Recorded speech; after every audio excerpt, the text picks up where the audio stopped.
Good afternoon, everybody. Welcome back to Peach Talk to another episode. I am your host, Peaches. I have with me today my guest, Telly. Hey, Telly, how are you? How you doing? So today's episode is more so dealing with small businesses or business owners. We have a good bit of information to get out to you guys. But I also wanted to start out by, getting to know my guests, and so that you guys can better know him as well. So Telly, go ahead and tell us a little bit about yourself. I can't hear you. I don't mute my phone. That's why. Sorry, but yeah. So I'm up here causing issues over here. But anyway, tell it. Go ahead and tell us a bit about yourself. Let's see. I'll keep it short and sweet. I was born in Georgia, in Augusta. I spent 20 years in the military. What I got? I work for the Department of Justice now. I have a few businesses that I own. Help several people with their businesses. Have three kids. All my kids are grown: 27, 24, and 22. Okay, cool. All right. Well, I mean that actually answered my second question for you. I wanted to ask, if you had any children and how your career has affected your family and personal life, because that's important when we're talking about business. Yeah, absolutely. It affects in both good and bad ways. Obviously, if you have a successful career and have businesses and stuff like that, and you're doing well, um, you get to enjoy the fruits of your labor. So that means you get a chance to take vacations to places you probably thought about going but never knew you would get there. Do that and have stuff that you never thought you would have, so on and so forth. All the materialistic type things and, gives you a little bit more freedom. The bad is, in order to become successful and run a business successfully, it takes a lot of time, and so you have to make sure that you don't lose focus of the most important things. That's good. And it's very important to have that work life balance when you're dealing with the family. Especially because it's still important for their developmental uh, I guess progression um, in the real world. So let's see. Let's see, what else do I have? How long have you been providing resources and assistance to others related to your standing up businesses? Um, I would say probably about 10, 11 years. Okay. I've been, so have a few people that I work with. One that's doing something pretty awesome. Actually, all of them are. One guy, uh, if anyone on here listening to it is from the Virginia Beach Tidewater area, there's a individual there named Boo Williams. If you're into the AAU basketball, Boo Williams Classic, like one of the biggest ones in the country, actually. And the individual that did that, was a black guy and owned an insurance company. Well, worked as an insurance agent, saved his money and started this program for kids at risk youth. So, one of the guys that I've been connected with since 2014, um, he is about to release a documentary about this. The guy's name is Derrick. He's doing a phenomenal job. You guys can Google Who's Boo on YouTube Hold on, I and couldn't hear you. You said Google who? Who's Boo Okay. on YouTube, and it's going to be an awesome documentary. It's going to be, I think, a multi-part series. So you can check out the trailer on there. He's done a phenomenal job. I've been advising him for a while on a lot of different things. So another individual has an IT company. He is blowing up. Um, that's the guy I told you I had to meet in Atlanta the other week. So we've been doing well together. And then last person was a friend of mine I grew up with. He was working regular 9 to 5 job, and we got to talking about business. And I encouraged him to kind of go and do his own thing. So now he's a freight broker. I think we talked last August, and we're May, June now, early June, Right. and he's already left his job, and he's full time broker and doing amazing already. So, Okay, uh, cool. That's what's up. You see, and see, guys in the audience. Oh, and hello, everyone that's popping in. By the way, again, we're here talking with Telly, who actually helps small businesses become bigger businesses, basically, so that you can work for yourself. I'm not for a corporation, but yeah, that is awesome. Like, I know that it must have been a challenge for because I do run into those moments where it's like, dang, is it all worth it? Because we all can get discouraged in that process. So what would be some of your processes or best practices that you provide to upcoming business owners? some of the things. Well, first off, to start a business, you got to kind of figure out what it is you want to do. Some people say, I want to own a business, and they kind of not sure what it is. So the best thing to do is start out with a search of yourself. Like, what do you have hobbies in doing? Like for you, Peaches, you're a creator. Your board back there is like one example of that. So you doing this type of platform is like right into your skill set. So some people want to Google these businesses that people do fly by night. I want to do that because it makes a lot of money. But when Right. things get hard, you have to do something that you're passionate about because the passion for it will help get you through those hard times. So, starting out, I just tell people to make sure you kind of find a business you want to do that you're passionate about, Hmm. and do your market research in that business. We call it, SWOT analysis in business. Strengths, weaknesses, opportunities, threats. So you want to make sure that you check that business and see if it's going to be marketable, and that one that you can kind of get your foot in the door without too many barriers of entry. Barriers of entry is just like roadblocks and so on and so forth. So starting out is just really about a lot of planning. So you want to plan a lot, um, looking at the market, cost, you're niche in the market, or you just one of many thousands to start doing the same thing. If you are, what makes you different than everybody else? Once you go through those things, then create a unique name. Um, your business name is very, very important. Right. Don't just throw something out there because it matters later in the process when you start creating websites and flyers and other business media that you want to share with people, your social media networks, when you're trying to get credit, all that stuff Right. matters. So make sure that you take the time to establish a a decent name when you first start out. Right. And you know what? Someone gave me some a bit of advice as far as when you are generating a name to Google it. Like, Yeah, make sure that someone doesn't already have it, so that when you do put in that paperwork, it's easier for your name to be accepted, because there's no other person or entity utilizing it. correct. So that's a very good point. When you establish your business, what you want to do is go to your state, whatever state you're in, and do the search for business entities in your state because you got to file your business with that state that you're residing in. And they have a business entity search on everybody's state website, like Georgia, say Georgia State, Georgia State.gov, something like that. Is the website. You do a business entity search. It's free. It doesn't cost you anything. You check your business name out there, and it could be something that is, yours, Peach Talk. It Hmm. could be someone has Peach Talk, but it's an inactive business name. So that Right. means even though someone had the name, it's not active right now, so you still can use it. Now it might be some conflict. They come back. You want to check different industries.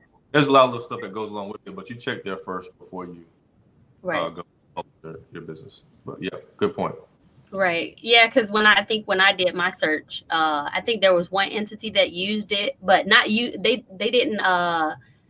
use it. They didn't have Peach Talk. I think it was Peach Cellular or something like that. And so I was like, good, go ahead and hurry up.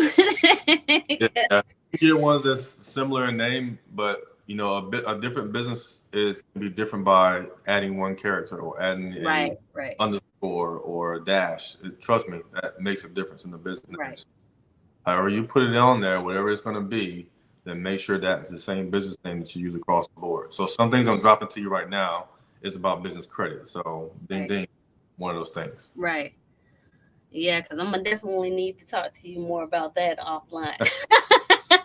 And then, of course, we'll have other segments where you can come on and give more tips and Yeah. advice regarding that. So, as far as like having a good, healthy personal life, like, do you find it challenging, I guess, with, having to, assist others with, building their businesses and your own career? Do you find it difficult to maintain a healthy personal life? I don't. Everything that you should do in a business world is intentional, and that's even in your personal world, personal spaces. Like, um, if you're married, you're dating or whatever, you have kids, you're a single parent, mother, or father. Make sure you do things intentionally. Make time for yourself. Schedule it on the books like a meeting and say, hey, on this weekend, I'm not doing any business work. It's going to be all about family or myself. If you don't have, a wife, or husband, or boyfriend, girlfriend, or kids, and it's just you still need to take time for you and do it intentionally. Say, sit at a scheduled meeting or time, and you don't have to do anything. You can just be sitting in the house, Netflix, and chilling by your damn self. You Right. whatever it is, but you need to be intentional about it. So I do that. I take trips. I love to travel. I have two houses, so I'm in one state one time and another state another time. That's good. That's good. I mean, I'm trying to get like you one day, Telly. I'm just saying. What would be probably one of the, or a few of the biggest challenges that you could project for new business owners? Biggest challenge I notice with most people is fear, and Mm, that's yourself. That's getting past yourself. Um, the business world, there's no like complete step by step process to a successful business. There are a lot of advice, and people have done businesses before, but time and space and like legislation matters. And mm, when they started their business, it wasn't so hard. Like say for instance, if you want to have a auto business, you want to sell cars, shoes, cars, right? 15 years ago, you can go down, apply for your license, maybe take a little class, and get your business license in a couple of weeks. mm. Today, no, Right. you have to go through a course. Um, you have to have a lease for the location. You have to have a contract with a mechanic if you don't have one on site. You have to have all these things in place. Your signage up on the street over your business. You have to have space for the cars you're going to sell. All this stuff, website, all this stuff set up before they even approve you to get a license. Mm. And so That's a lot. that's a lot. And then into a lot of other, things they require you to have. So you can easily be $15,000 to $20,000 into it before you sold one car, before you even bought one car to sell. Oof. So there's different things, and it's understandable to be fearful. So most people are scared, and most people's like, well, I don't have the money. I don't have enough money. Well, establishing your business, even though you haven't brought in any money, you establish your business the correct way, you can get financed. You can get funding Right. from different banks and individuals. So, but that's usually what most people are kind of get stuck on is where do I get the money? How do I do this? I Yeah. don't know what I'm doing. The fear, and they let it shut them down. But I quickly remind people that right now you work, right? Right. Whatever you work. It can be flipping burgers at a restaurant or whatever. You're cooking. Cooking is a skill. So if you like to cook, then you can open your own business and do the same thing you do for somebody else. Because you got to think about it from a different perspective. You are working for someone who owns a business that is making money off of your skill. They're Yeah. paying you, but they're making more money than you are. Trust me, Right. by far. And that's, it's funny because it's funny that you say that because, and I don't know if she's listening right now, but me and my brother have been getting on to my mom because she like the woman can bake, which is why I got a cupcake on my anyway to I represent her. But thought it was something uh that. you said what now? I thought it was something else. I didn't know it was Oh that. no, it's a cupcake. But yeah, I mean, she bakes really well, and we've been telling her like time and time again, like, Ma, you need to really like look into trying to invest in having a business or a bakery or something. Even if you have to get with other family members and y'all create a restaurant and you just strictly do desserts, Mhm. it's a lucrative business. Everybody wants to eat.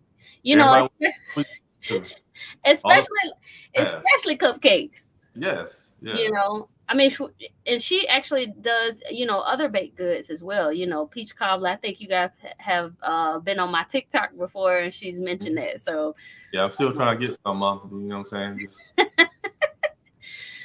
look, she'll actually mail it to you now. She's mailed me a I, few items now. Like okay. she's figured out, and that's another thing. I'm like, you figured out how to mail your products now, woman. What are you waiting for? Like you could really be making, I but need to I need to link her up with my daughter then, because my daughter has a cupcake business, and that was one thing that she was struggling with, is trying to fulfill her orders that was outside of the state that she lived in.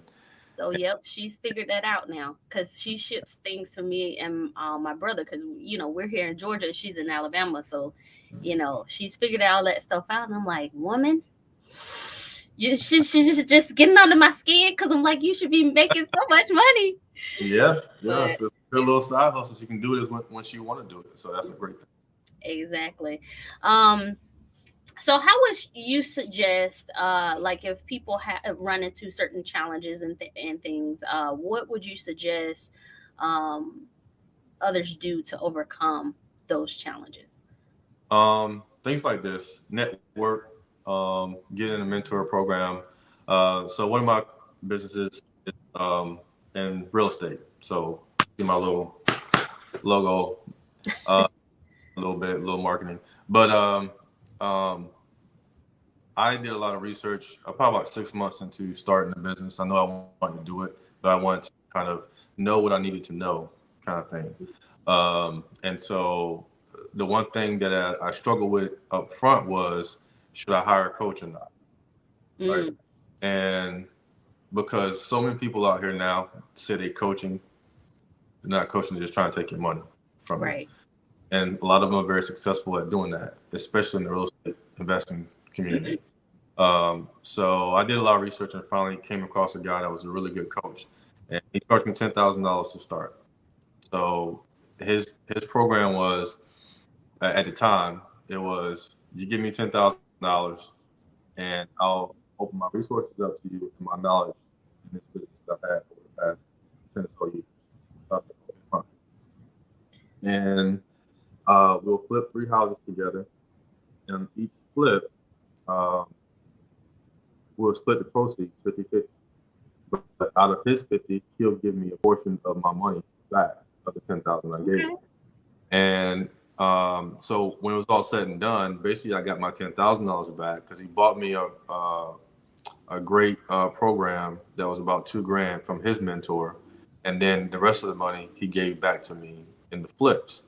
So he does that so you have skin in the game, so you have something to lose. Because if you don't do it, go through with the flips, then you lose your 10 grand. Mm, okay. So I'll tell people that definitely get a coach, be a part of a mentor group, a mastermind group. Sorry, a mastermind group. In every single industry out there, they have mastermind groups and honest people that just share information. They're open. They share resources. So find your mastermind group. Um, you know, and join in. Some of them are free. Some of them cost money. But you don't need to go to the mastermind groups that are $20,000, $30,000 to get in, not starting out. Find the free ones. Do everything you can for free first. Okay. Yeah. Yeah, I mean, this is good information for me too, because I just recently reached out to a person that they saw me on TikTok, and then they came over to my IG. But I've noticed that they've been making business moves, and they just bought a Bentley. I'm like, hey, sir, look, I'm trying to get like you, okay? Like, I want to purchase my first Bentley, okay? But and I asked him because it's unfortunate that we have so many people that are doing well in businesses, and they're not providing those resources. So really, this is the biggest reason why I tried to create this platform, was because we need to share this information with others. We need to uplift each other, even when it comes to spotlighting new businesses. I like to spotlight those individuals so that people can know that what their products and services entail, and potentially network others, because it's important to share those resources. I tell people all the time, we can all eat. Look at the bread out. So many different companies of bread, but yet it's a product that that everybody is in the market for. Yeah. So it is very important. Now, do you offer classes, or would you be open to offering classes at some point, like being a mentor and things like that? To me, I'm open to like helping people. I talk to you, we talk, and my whole thing is I want to see people succeed. However, um, because my time is valuable, I Hmm. try to remember that if I'm going to help you, you're going to be about your business. Right. This is not just lip service. And my company that I'm actually establishing for that purpose alone, because enough people have come to me and asked me to help them. So I said, well, I might as well establish an official business with doing it. Right. Um, and it's been in the works for a couple of years, but I just been holding off on it. So I felt that the time is right to go ahead and get it going. But it's called SWOT, and what SWOT stands for. Earlier, you heard me say that SWOT stands for strengths, weaknesses, opportunities, threats. Well, this SWOT stands for speak without talking. So what that means is if you're saying something without moving your lips, then that means you're taking action. And so anytime you deal with me and whatever it is that you're doing, if you're trying to get fit or get healthy or whatever it is business wise, I'm trying to see what you're trying to do. Right. Uh, are you really in action? I'll give you a little bit and I'll watch you. I'll give you a little bit more and I'll watch you. And when I see that you're really serious, then I'll open up my resources to you. And I have plenty of resources. So people with money, um, Right. people that want to see people do well, in multiple industries across the board. There are three examples I gave. I gave you an example of someone who's in the media. Hmm. So, and they also have a coaching business. They coach basketball players. So they have a organization. They have a training leg, and they have the media side. So I've been with them since they started. Every- I'm, I'm an investor to them like every year. So then I have someone in the transportation business, business, and then I have someone in IT. Okay. They, I have people in all different types of things. Walks of Food. life. Yeah, Yeah, that's good. I mean, and we all need those resources, and being able to lean on each other when we're up and coming ourselves. So definitely. um we will make sure that if you have any you know we'll make sure we put your social media handles and everything in the Mhm. description, and if you have a website, please make sure I get that, and I'll make sure that's in the description as well, so that others can reach out to you and potentially take on your classes and things like that. So I think it Yeah, would be very beneficial for those who are up and coming business owners. Um, definitely. Well, I don't want to. I don't want to stop before I. I know people. I told people I'll talk about business credit, right? mhm. So, do we have a couple minutes? Oh yeah, I was just gonna say, if you have any information, advice, or anything that you would like to share, please, Yeah, please, the floor I is have a, open. yeah, I have a lot of stuff, and I don't want to. I love business, so I don't want to ramble a whole lot about it. But um, I'll kind of like I have you'll see me look down, so I'm looking over my notes to some things I want to make sure I highlight. Some of the stuff I already talked about as far as your actual business name, well, knowing what you want to do in business, and then conducting your market research, creating your unique name. Make sure you register your business. So registering your business, you have to get an EIN number. An EIN number is basically a social security number for your business, and that's what you want to have starting out. It's free, doesn't cost you anything. Now, to register in your state, each state has different fees. It can be as low as $125, as much as $300 to register your business. Know that if your primary business is based in Georgia, I'm using Georgia because that's where you're at. I'm in Florida, but if that's your primary thing, then location, then you can register your business there. But if you also want to do business in Florida, then you have to register to do business as a foreign entity in that state. It's just other states too, and it's a fee. On average, I've seen it's about $125. So my businesses can operate here in Florida, Georgia, Washington D.C., Virginia, Maryland. I think that's it for right now. It used to be North Carolina, but I took that one back. So you can do that and do business in different states. Make sure that you obtain any certifications or licenses that you need, depending on what your business is. If you're going to cut hair, if you're going to be, cosmetology, make sure you get your license. Make sure you're above board.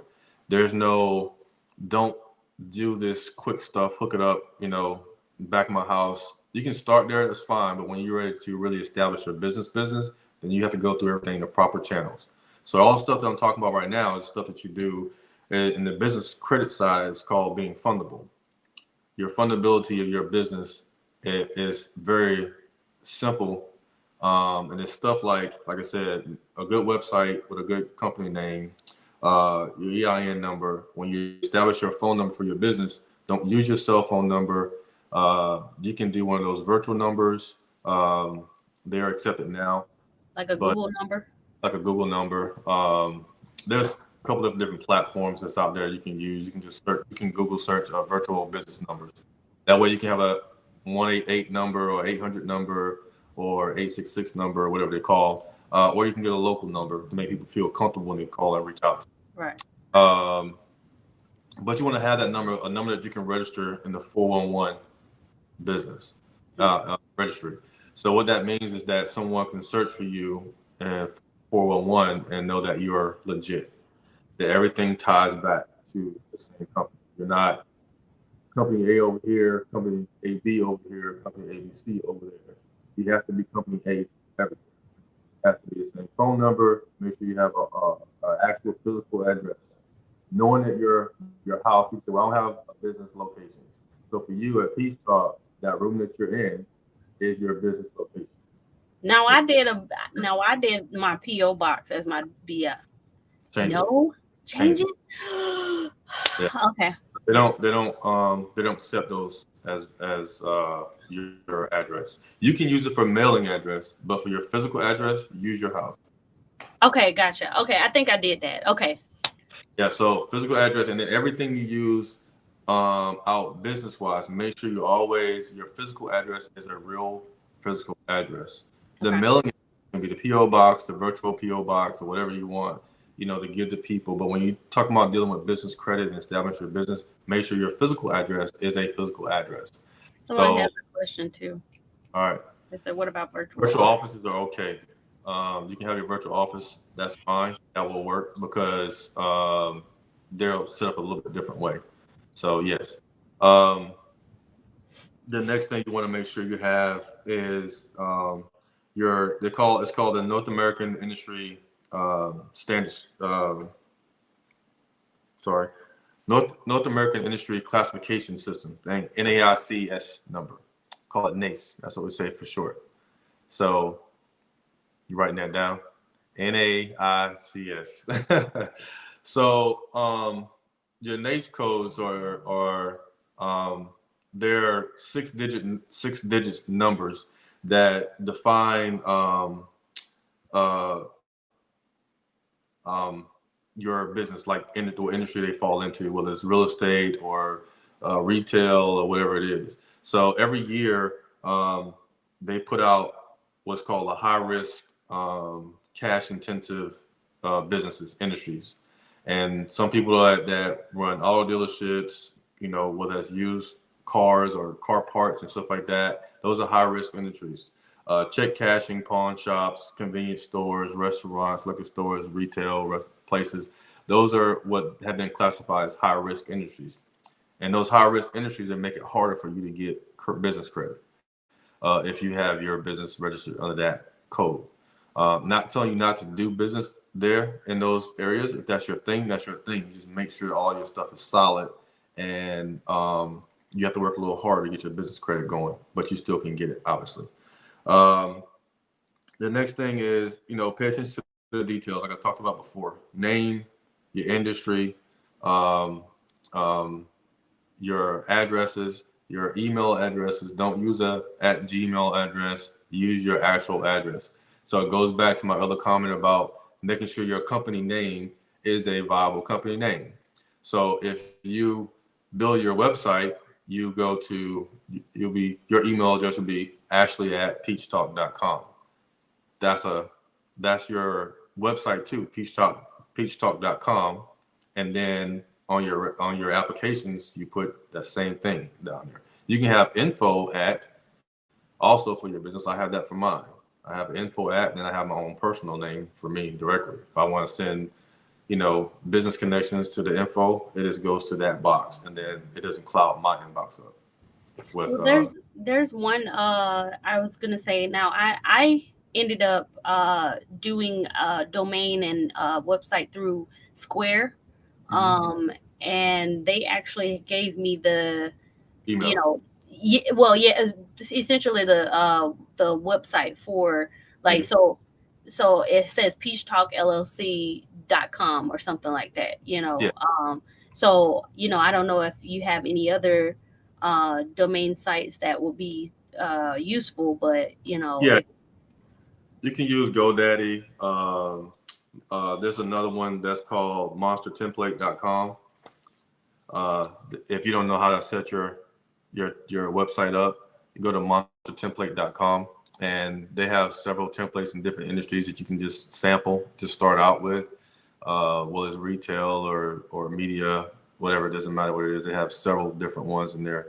Some of them are free, some of them are very low cost to you, um, but you can use those. I would go to GoDaddy to establish your domain. So that's what you did through Square, was you established your domain. So your domain name is your peachtalkllc.com. And once you have your domain name, uh, then you can get your email address tied to it as well. I've done mine through Wix for probably the last 7 years. And but I bought my domain name, so my company website and my email address does not have Wix in it anywhere whatsoever because I own the domain. So that's very key as well as owning your domain name. Now, how would you, or do you have like a site where we could possibly find to, I guess, own our? Because it's hard when you're like googling this information. It's hard to know what sites are legit and what sites aren't. So do you know of sites that will actually allow you to purchase the Your domain. domain, and because Yeah. I know sometimes you have to, like, with certain entities, they give you for up to a year or something like that, where you can purchase the domain and then you have to pay again, instead of doing that, because, like, I know with Square, that's how it's set up for me. Like, in Mhm. another year I have to pay another, you know and it's relatively cheap, so it's like $1 or something like that. But if at all there's a way to just purchase the domain and that be it. Yeah, you can purchase your domain, but you still have to kind of pay for access to your domain every single year because you have to have a host that hosts your domain, and that's what GoDaddy does. I know it sounds like you've seen the commercials or whatever. It doesn't seem like it's 100% legit, but it actually is really legit. And they will set up your email addresses and everything. So I would tell people just start there because it's pretty simple and straightforward, and they're low cost for the most part. Um, Google Domain is another one. Domains.google is another one that you can use. That's you first search for your domain to see if it's taken, because because even though your company might be good, the domain is different. So when you do a company name entity search, you're just searching in the state of Georgia. There might be a Peach Talk in California, in Right. Ohio, and so on and so forth. So you say, well, how do I be like Amazon and no one, no matter what state you're in, can be Amazon? Is you establish your company name and then you go to trademark and patent office and brand that name and trademark that name, then no one else can use it across the country. They block it. Okay. So that's a process. It takes a lot of steps to get to that. So um, I can come back later and talk about how to domain do that, not domain, but how to trademark and patent your company name, the Okay. logo, and other things like that. And then I can also, I think I'll be able to give you access some kind of way so that if you needed to have like a slide point or whatever you want to utilize instead of just allow, because I know sometimes a lot of people can, well, some of us can be more visual than, audible when it Yeah, comes to retaining the information. So, yeah, again, this will be up, for people to go back and, re-reference it. So for more information, if they, you know, if they didn't catch it the first time, they'll be able to get correct, the information the second time. So, correct. Yeah, and um, I'll send you some stuff. Email you some stuff that you can kind of post as well. okay. Uh, sites, some quick things to success and so on and so forth. Because I have a whole PowerPoint, but I taught that in October and I'm not putting that out there. It's a lot, but I'll Right. give you some information. So yeah. Okay, cool. Yeah. So yeah, with the business, the last thing I want to talk about is have your bank account and your merchant accounts. Merchant accounts are like you talked about. Square is one where you can accept payments. Basically, it can be PayPal, it can be Square, it can be PayPal, Venmo, and Cash App. Those are not really merchant accounts per se, but I use Square um, for what I did coach in real estate. That's how my coaching fees were paid to me as my students. Okay, that's what's up. Well, I know we're kind of running out of time for today, but of course, we will definitely have you back on because this is important information that a lot of people I think can utilize. So, do you have any final advice or remarks for the people when as far as their new business venture? Yeah, I guess my final advice would be is, um, very important is tell everybody what you do. Once you establish your business, tell people what you do. Mhm. Don't be afraid to talk to your friends. Some initial funding to get you off the ground can come from your friends and family. Don't judge a book by its cover. Based on what you think they know or have in their bank account. Um, Most of my real estate deals were funded by a retired teacher. So we all know that teachers don't make money. That's what we say. Teachers don't make money. But she funded most of my deals cash. So I would buy a house for $170,000, and she would give me that plus $60,000 to rehab it. So she would fund 2 or 3 deals at a time. So people have money and they can help you out, but you got to have your business together, have your stuff together. One, you don't want to take money from people. Some people might give it to you and invest in you, believe in you. Other people are doing it as an investment themselves. They want Mm, their money. So it's okay to give somebody a fair return on their money because they're helping you out where you don't have the funds to get to from one step. And it doesn't matter how successful you become in business, you will need partners. right. So work with people, partner with people. Don't be afraid to ask questions. No question is a stupid question. So we've heard that in all walks of life. So Right. it's, Especially school. yeah, it's no different. So just you have questions, um, you can reach me at which email address I want to use here. Have several, huh? Yeah, speak without talking. Speak WO talking at gmail.com. You can send me questions or whatever. I'll freely answer your questions. And we'll also leave that information in the description so that everybody can reach out to you if necessary, if they have questions. Right. But I wanted to thank you so much for being on and sharing this beautiful information because I'm gonna tell you, I needed it too. So, Yeah. but we will make sure that we have you back on to give more advice to up and coming business owners. I think that is very helpful information. So I appreciate you blocking out the time to be here Yes. today. No problem. Thank you guys for having me. Okay, and as always, stay sweet, y'all. All right.